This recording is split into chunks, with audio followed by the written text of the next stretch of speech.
Se trata de estimar si hay diferencia significativa entre dos promedios o entre dos porcentajes o entre dos varianzas. ¿Y eso para qué o qué?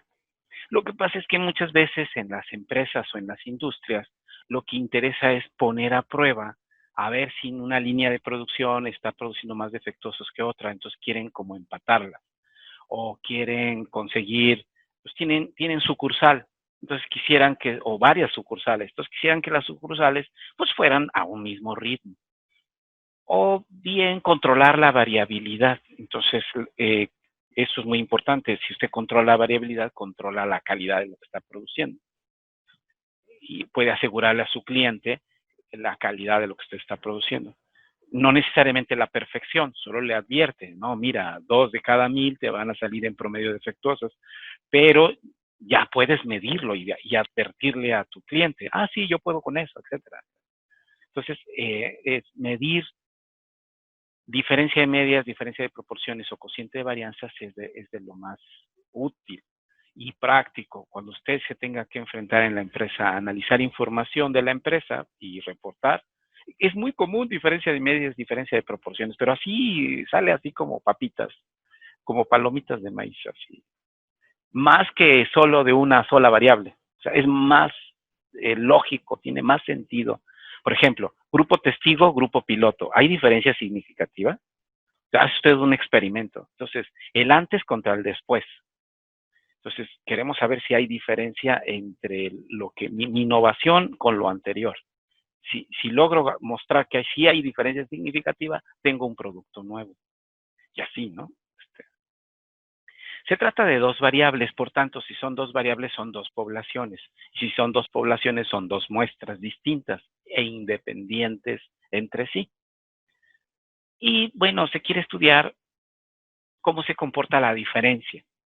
No necesariamente es 0, puede ser 5, 10, o sea, simplemente son dos grupos y quiero ver si ya cambiaron o se mantienen en esa diferencia entre ellos. Pueden ser una diferencia constante.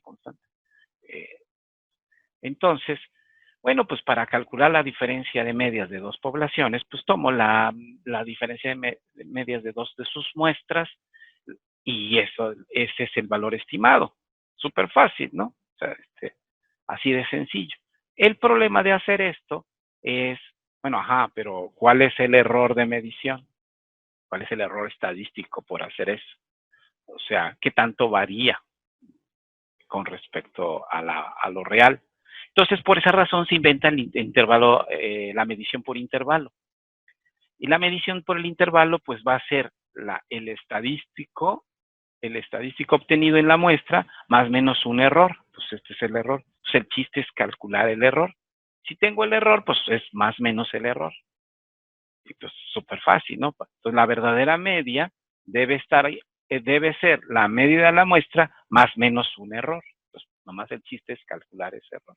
Igual que intervalos para una sola variable. El error, a su vez, nosotros sabemos que es igual al número de errores estándar lejos del valor esperado. Oh, pues está fácil. Entonces, Z o T student, errores estándar. Entonces, el chiste es saber cuánto vale este error estándar.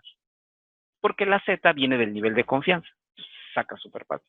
95% de confianza, alfa vale 0.05, alfa entre 2.025, y de ahí busco el percentil QNorm de 0.025 y me da el 1.96, el menos 1.96. Por ejemplo, ¿no? Entonces así se encuentra la Z, súper fácil. Ahí en el formulario que le puse en Blackboard, especifica con todo detalle cómo encontrar los percentiles de los intervalos. O sea, fácil, ¿no? Está bien bueno esos formularios, no los pierda, quédeselos. Haga un foldercito y quédese ahí con sus formularitos. Se sorprenderá lo útil que es la estadística más adelante. El chiste es cómo encontrar ese error estándar. Entonces, bueno, pues un poquito de teoría de dónde sale. El error estándar sale justo de esto de la varianza de una suma o la varianza de una resta de variables, siempre es la suma de las varianzas de cada una de ellas. No importa si es menos o más, la variabilidad de suma o resta siempre es sumar más variabilidad. Y una demostracióncilla de eso sería la varianza de una resta en particular, que es la que nos interesa, la de las restas de las medias, cómo se comporta el error estándar de las restas. Entonces, aplicando el concepto de esperanza matemática, quedaría, ¿se acuerda usted que la esperanza de h de x era h de x por p de x? Así era la definición. Entonces, así es h de x. Pero en particular la varianza de x era la suma de x menos mu al cuadrado por p de x.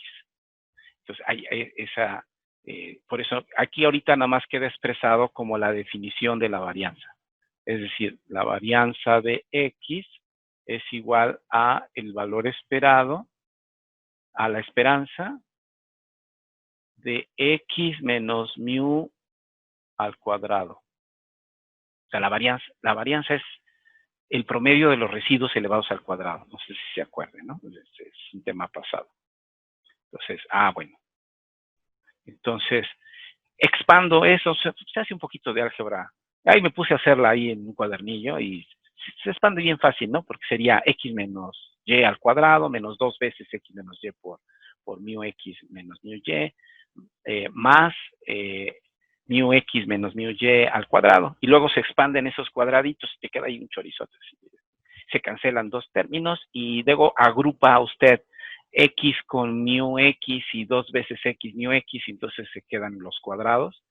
Y eso a su vez queda expresado como la varianza de x más la varianza de y, menos esa expresión. ¿Y eso qué hago con eso? Entonces resulta que aquí dice esperanza de x por y, acá en esta expresión. Entonces, lo que hice es ir a buscar, pues, cómo se demuestra eso, qué, ¿no? Entonces resulta que, como se sabe que son independientes, esa es la condición, que las muestras no dependan, no se afecten en probabilidad. Entonces, la esperanza de x por y, hay un teorema que dice que eso es igual a la esperanza de x por esperanza y bueno, una especie de demostración sería algo así como lo que le puse allí. La esperanza de x por y, como son dos variables, son doble sumatoria, entonces son doble índice. Entonces, la sumatoria de x por y por su probabilidad respectiva.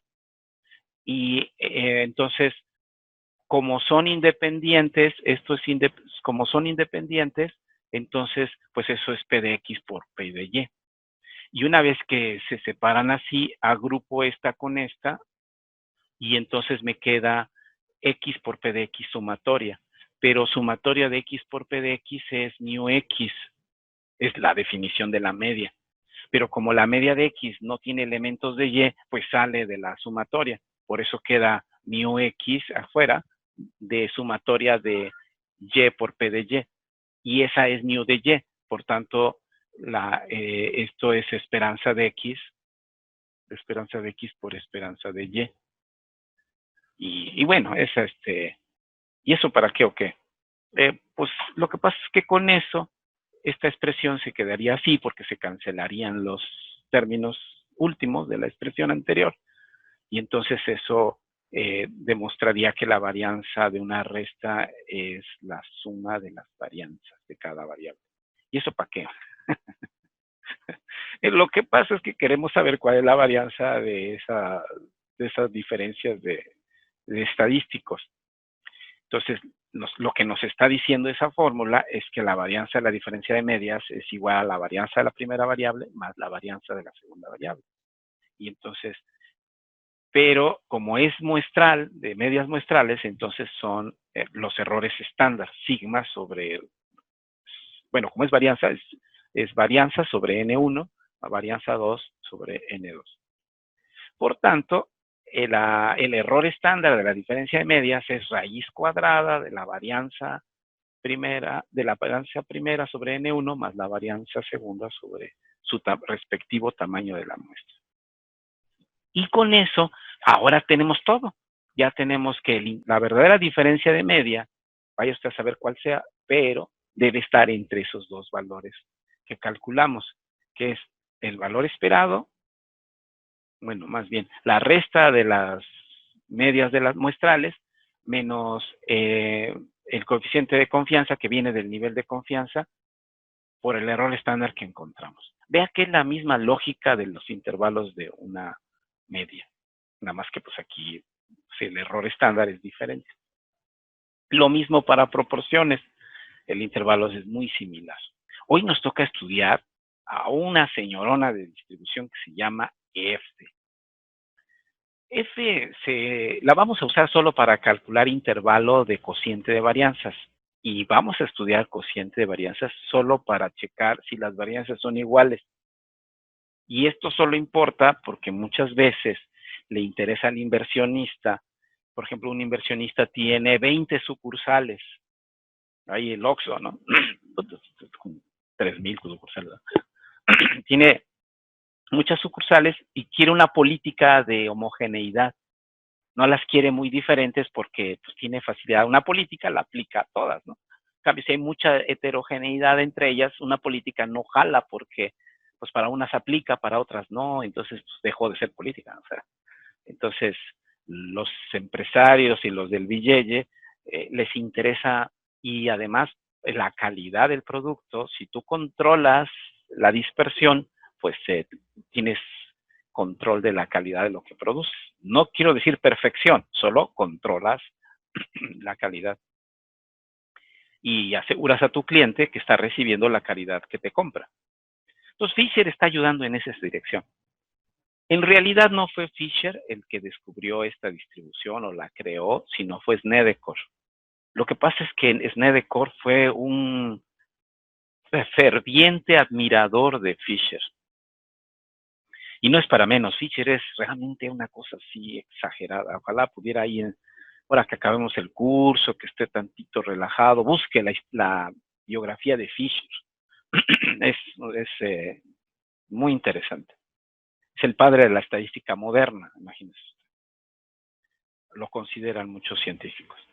Bueno, sin mucho preámbulo, vea usted quién es la función de densidad F. Oh, ¿ya vio? ¿Qué es eso? 1 sobre beta de nu sobre beta. ¿Ve? Es beta. Bueno, no es la función beta, no es la distribución beta, es la función beta. Ve que hay función gamma, esta es función beta. No, hombre, un cosotón de ahí de algebraico. Pero una forma compacta es la que le puse ahí, beta de x, y, es gamma de x por gamma de y sobre gamma de x más y, donde gamma es la función gamma. Entonces, está súper compacta, pero está densa, ¿no? Una hermosura. Bueno, pues eso solo es parte de la maquinaria de la función beta, de la función f. ¡Wow! ¿Y de dónde salió esa cosa, no? Bueno, es haciendo un buen de matemática, sale del cociente de chi cuadrada. O sea, la f no es más que el cociente de chi cuadrada. ¿Alguien se acuerda qué es chi cuadrada? La suma. ¿No? ¿De X? No, la suma de zetas al cuadrado, de normales al cuadrado. No sé si ya se acordaron. La chi cuadrada se define como suma de variables aleatorias normales, unitarias, o sea, zetas, elevadas al cuadrado. Cuantas más zetas añadas, más grados de libertad tiene y más se acerca a la normal, la suma. Incluso vimos en el R cómo tendía a ser normal, que al principio tenía un fuerte sesgo a la derecha. Pero si aumentas las zetas, tiende a ser normal. Esas son las chi cuadradas. Bueno, pues el cociente de chi cuadradas es la F y usa 2 grados de libertad, pues porque son 2 chi cuadradas, o sea, son 2 poblaciones. En fin, interesante, pero pues, así como que hay que explorarlo. Después, estas chi cuadradas se pueden reescribir. No sé si se acuerde cuando vimos el tema de chi cuadrada, que n-1 sobre s cuadrada, sigma cuadrada, se distribuye chi cuadrada. Bueno, pues entonces, por tanto, esta sería la expresión. Y si las muestras son de igual tamaño, si estas cosas, este de aquí y este de aquí, son de igual tamaño, se simplifica en esta expresión, se simplifica, ya ve usted. Se simplifica en esta expresión. Y eso se distribuye F. ¿Y eso para qué o qué? Es que de allí podemos sacar el intervalo del cociente de varianzas. Antes, un detalle, cómo calcular la F. O sea, cómo encontrar, sí, el área bajo la curva, o sea, resolver esa integralilla, ¿no? La acumulada. Pues vaya usted a saber, o sea, la verdad es que sí está intenso. Yo ya no me acuerdo cómo se integra eso. Si es que se integra algebraicamente. Lo dudo. Si la normal, con que es bien sencillota, o sea, e a la menos x cuadrada, no tiene solución algebraica entre límites finitos. Infinitos sí, ¿no? De menos infinito a infinito sí tiene solución, pero de A a B, donde A, B no son infinitos, no tiene solución algebraica. Imagínese esta nena. Pero bueno, igual, de hecho no tenemos acumulada de ella. Lo que hacemos, de hecho, es usar pues Simpson, trapezoide, usar series para ver que converja a un valor. Y entonces, en realidad, francamente, solo usamos informática. La acumulada se calcula así, con PF. PF es acumulada a la izquierda. Dame la X y yo, tus 2 grados de libertad. Cada grado de libertad significa, por ejemplo, grado de libertad 1 es N1 menos 1. Grado de libertad 2 es N2 menos 1. Así, porque son 2 chi cuadradas, ¿se acuerda? Es todo, o sea, simplemente es igual, con la misma lógica de todas las distribuciones que hemos visto. Y en el caso de al revés, yo te doy área, que es lo que se usa. Lo que usamos de la F, de la T y de la chi es súper gentil. O sea, yo te doy área, o sea, el alfa, y tú dame el valor del eje horizontal. Entonces aquí, yo te digo el área a la izquierda, tú dime la F, o sea, el valor sobre el eje horizontal. Y entonces eso se hace con QF. Vea nada más qué simplicidad. Fíjese cómo encierra ahí una complejidad insospechada. QF. Ah, sí, QF es el inverso. Pues sí, ni modo, nacimos en la era de la informática y pues tiene sus privilegios, ¿no?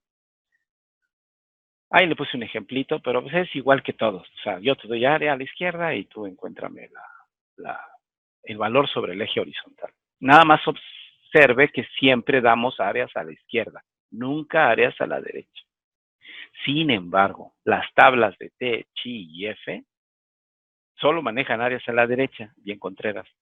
Pues sí, o sea, claro, nosotros difícilmente usaremos tablas, pero hay profes que en semestres más avanzados que de pronto dicen, no, que no pueden sacar computadora en el examen. No, pero y usan ustedes una F, por lo que sea, una NOVA, un análisis de varianza, lo que sea.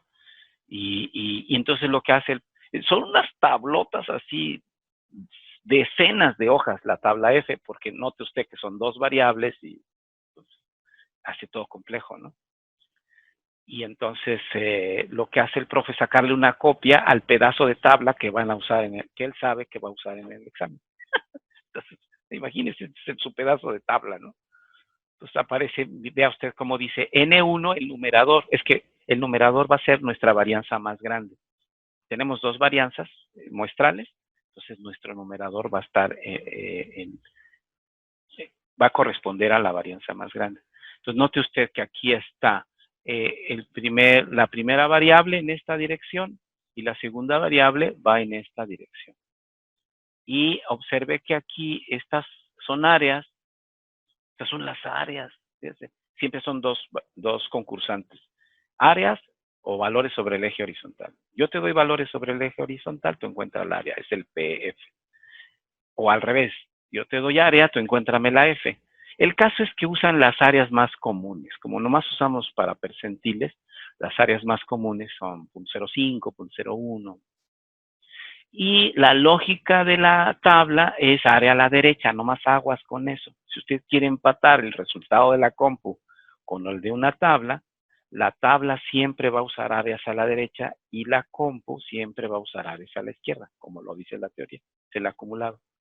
De tal manera que si le piden, encuentre usted la X cuya alfa en este lado es 0.05, tengo que ir a buscar punto 95 en mi computadora, o sea, el complemento. O sea, las máquinas solo trabajan a hacia la izquierda, no a la derecha. Bueno, si le busca y le rasca, pues sí, hay algo. Pero en principio lo lógico es usar el acumulado. Entonces, nada más ese pequeño detalle entre una tabla, chi, t, f, y hacerlo con computadora. Ellas dan resultados de áreas a la derecha y nosotros usamos resultados de áreas a la izquierda. Sí, es así como una pequeña diferencia, por si acaso un profe en otros semestres de pronto pues se encuentra otro resultado negativo y es debido a las áreas complementarias. Dicho eso, construimos nuestro intervalo. Entonces, ya, pues en general, ya ahorita en el mundo práctico todo el mundo usa computadora. Entonces, de esta distribución de probabilidad llamada F, en este intervalo de probabilidad del 95% de confianza, o mejor dicho todavía, 1 menos alfa entre 2.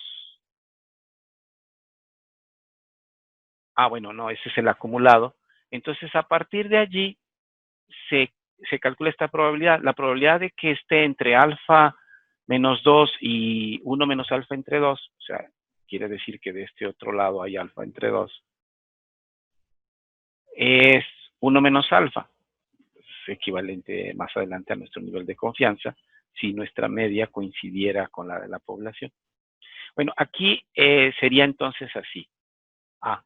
Entonces, ahí está mi probabilidad, 1 menos alfa.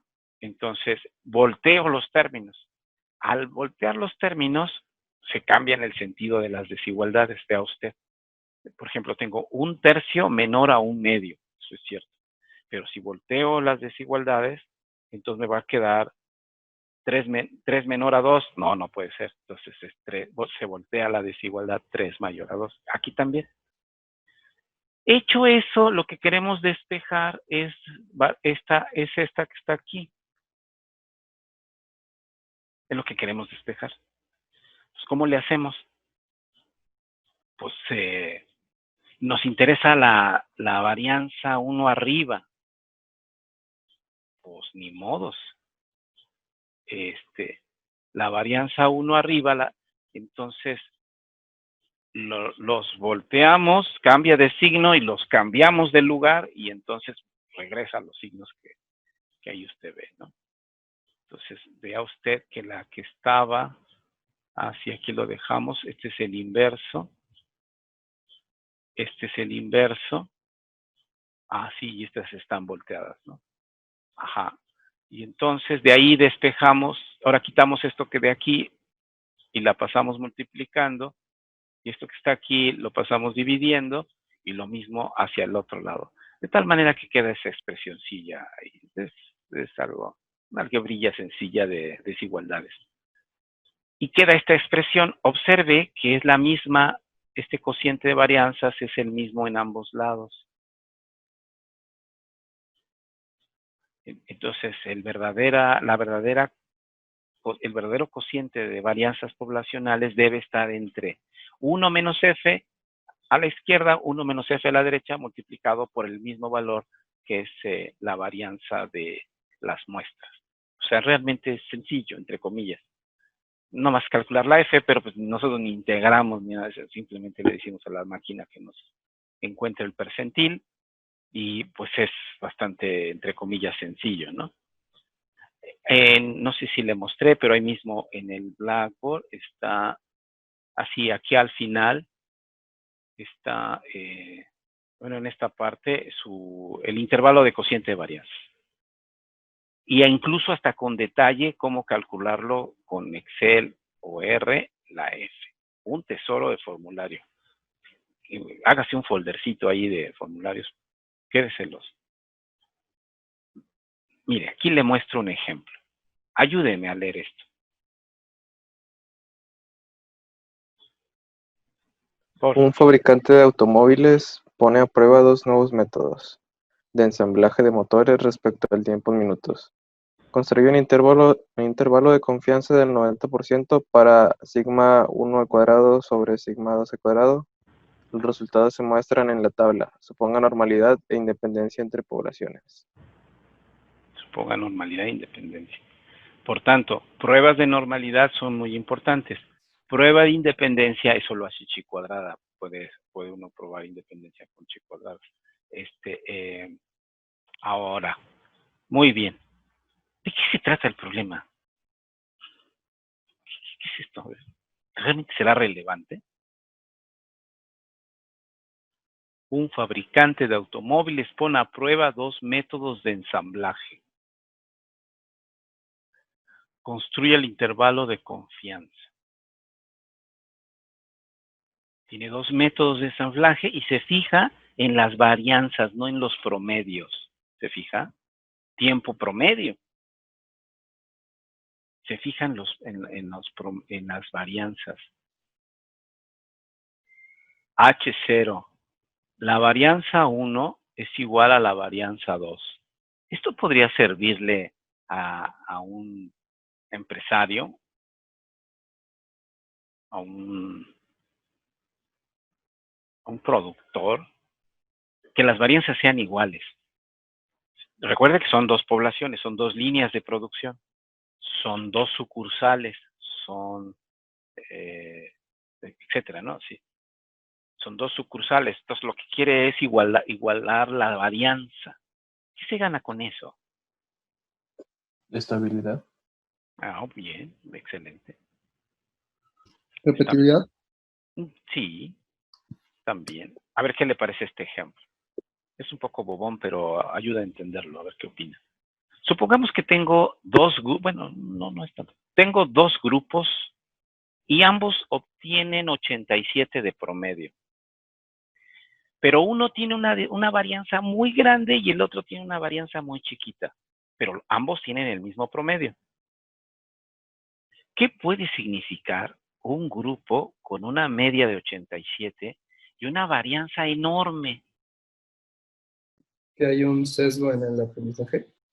Que sí, que hay por lo menos... gente que le fue muy bien, pero también hay gente que le fue muy mal. Exactamente, que por lo menos es bivariada la población. O sea, hay un grupo que le va súper bien y hay otra parte de ese grupo que le va súper mal para que juntos den 87. Pero eso es problema para el productor, para el empresario. Eso es un problema porque si tiene productos de muy alta, más calidad o el tiempo de producción es muy rápido, muy lento y otros muy rápido, pues eso puede colapsar lo que sigue, ¿no? O sea, le interesa tener control, porque lea así que son aquí tiempos de ensamblaje. Entonces resulta que a veces se ensambla súper rápido y otras veces se ensambla súper lento. Pues, espérate, ¿no? O sea, ¿te fijas? Eso no, o sea, lo que intentan es igualar en lo más posible el proceso de ensamblaje. Ahora imagínate el grupo que tiene una varianza chiquitita. Todo, el promedio es 87 y una varianza de 1 punto. ¿Qué significa? Que a todos les fue bastante bien. Sí, que todos son casi iguales, todos tienen el mismo rendimiento. O sea, tú puedes diseñar lo que quieras y sabes que la mayoría te va a seguir. En cambio, si tienes un grupo muy heterogéneo, con una varianza muy grande, entonces, pues va a haber más problemas, ¿no? De poder que todo mundo siga. Entonces, aquí lo mismo le pasa al empresario. Si tiene un ensamblaje muy heterogéneo, entonces no sabes a qué atenerte. De pronto ya acabó y de pronto se tarda mucho. O sea, eso es por eso es que en ingeniería se busca mucho el control. O sea, no es cualquier cosa el control. Pues el control, entre otras cosas, se logra cuando controlas la variabilidad. En todo, eso no solamente en los fierros, sino en todo, hasta en la vida. Entonces, si logra controlar el político la variabilidad de los ciudadanos, tiene el control del Estado.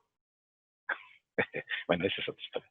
Y aquí sería, si H0 tienen la misma variación, son dos métodos de ensamblaje equivalentes en cuanto a su dispersión. H1. Mentira, son diferentes. Son diferentes. Entonces, sí, son diferentes.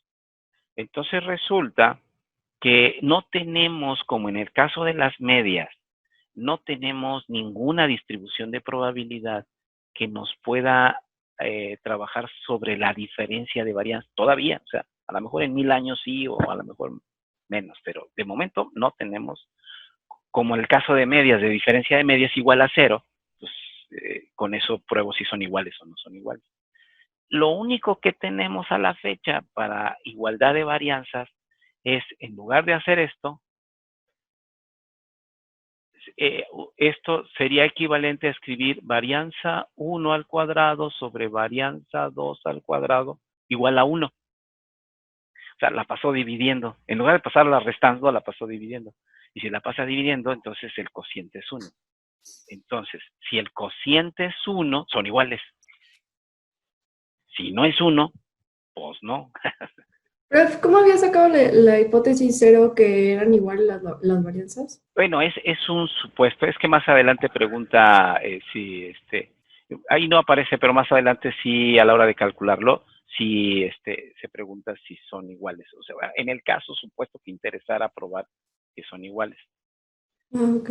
Sí, hasta ahí donde está el problema. Dice, un fabricante pone a prueba 2 métodos, construye el intervalo, hasta ahí llegó.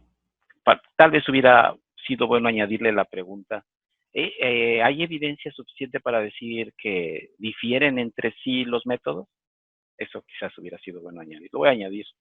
O sea, ¿difieren entre sí los métodos?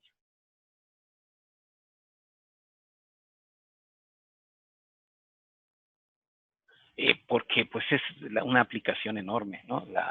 Ir más allá del intervalo, ¿para qué lo quiero, no? Si ahí está el intervalo, hay mucho gusto. ¿Y eso para qué? Pues justo para poder responder a preguntas como esta, ¿no? Si difieren mis métodos o no, en cuanto a homogeneidad, en cuanto si son similares o no. Entonces, bueno, X. Entonces, por esa razón, dice, es costumbre poner la varianza en el numerador. Entonces, pues justamente para manejar números arriba de 1 en lo posible, ¿no? Vamos a ver. Entonces, la varianza mayor es la S1, en este caso. Entonces, la S1 la ponemos arriba. Y pues, bueno, entonces ponemos 50, 24 abajo, y sustituimos el alfa. Observe que es alfa entre 2, y así sucesivamente, ¿no? Y después le decimos al R o al Excel que nos calcule las inversas F, o en RQF, pues ya está, super pan comido, ¿no? Es importante el orden de la N1, N2. La N1 siempre es la que va en el numerador y la N2 es la que va en el denominador. Esa partecita es importante. Sí, así, sí es cierto. Sí, N1 menos N2. N1 es 31. N1, sí, ahí está. N1, N2. Sí, las muestras son las que están arriba en el primer renglón. Entonces, así de igual manera se encuentra el otro y se hace la cuentita. Ni lo entretengo con la cuentita. Ahí está, dio eso. Entonces la pregunta es que si son iguales las varianzas o no. Esa es la hipótesis. Pero como le decía, no tenemos una distribución de diferencia de varianza, sino de cociente. Entonces, la pregunta es, ¿el 1 está en ese intervalo o no? Si el 1 está en el intervalo, decimos que no hay evidencia suficiente para decir que las varianzas son diferentes. Si el 1 está dentro de ese intervalo, decimos que sí, que las varianzas son iguales y lo que resultó en la muestra solo es debido al azar. Que no hay evidencia contundente, extremosa, para decir que son diferentes. Entonces, como en este caso el 1 está dentro del intervalo, decimos que las diferencias entre las varianzas no son significativas. Así se le reporta. Conclusión, Nana Pancha.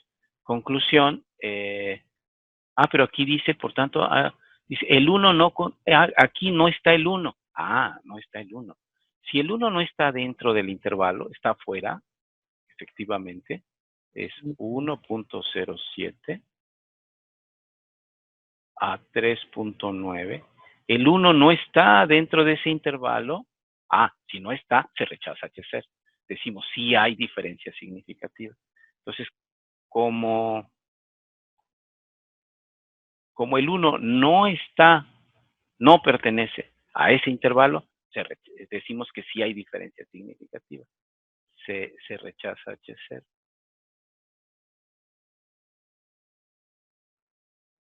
Sí, o sea, si el 1 está dentro del intervalo, no se rechaza. Y si está fuera, sí se rechaza H0. Varianza 1 es igual a varianza 2, es lo que dice H0. Mentira, no son iguales. ¿Cuándo sé que no son iguales? Cuando el 1 no pertenece al intervalo generado. Si las hubiese puesto al revés, me hubiesen salido menores a 1. O sea, mi intervalo me hubiera salido todo completito menor a 1. De todas maneras, el 1 no está en el intervalo. Sí, ¿no? Porque si los volteo ese intervalo, me va a quedar por un lado un cuarto, o sea, 0.25, y por el otro lado me va a quedar 1 sobre 1.07. Pero como el numerador es más grande que el numerador, es menor a 1. Entonces me va a quedar como 0.9.